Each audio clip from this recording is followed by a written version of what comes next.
Ha! I'm being watched by a magpie up here on the trampoline. It's obviously coming here to feast on the food that my wife puts out. Anyway, that's not what I wanted to talk about this morning.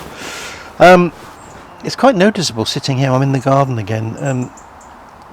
The air is heavy with moisture, and I can hear the road, the A3, the traffic noise. I'm guessing you can hear it on the camera too, which is in stark contrast to when I recorded yesterday over on the ranges, where it was really peaceful and quiet.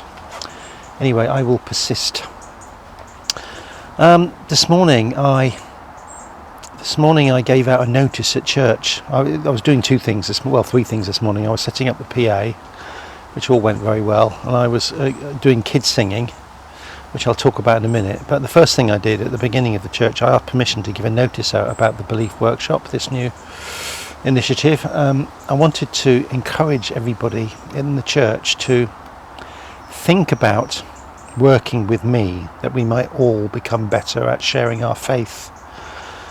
The idea would be that twofold, that the video channel that we're setting up, we would explore ways to talk about our faith with people, and then we would produce videos where we talk about our faith, and I would produce videos which encourage other people to get good at sharing their faith. Anyway, I announced all this at church this morning, and I read that bit from 1 Peter 3:15, where it talks about being ready to give an account of the hope we have.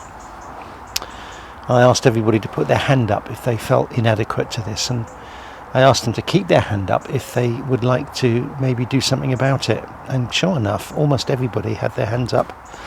And then I said, right, would you please support me in this, and maybe talk to me after church? And then I thought it went very well. And then, of course, after church, one person, just one out of 100 people, came to talk to me, which I guess when I think about it, it's not surprising, but it is disappointing.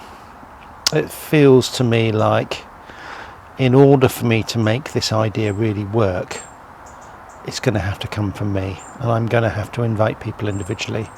But someone else responded to the same notice I put in the notice board, and so there's now two people, both called Mark, interestingly enough. So I can work with them. It's a starting place, isn't it? But it's not the avalanche of volunteers that I was hoping for. So that's the first thing I did. The other thing I did at church was I told that story about how not to get a girlfriend, and I'll put a link at the end of this video to the video that I did a few days ago, which was this story.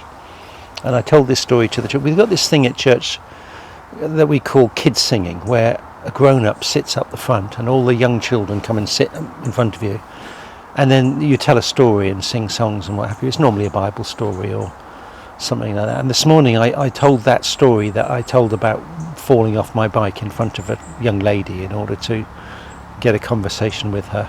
As I say, I'll link that at the end of the video.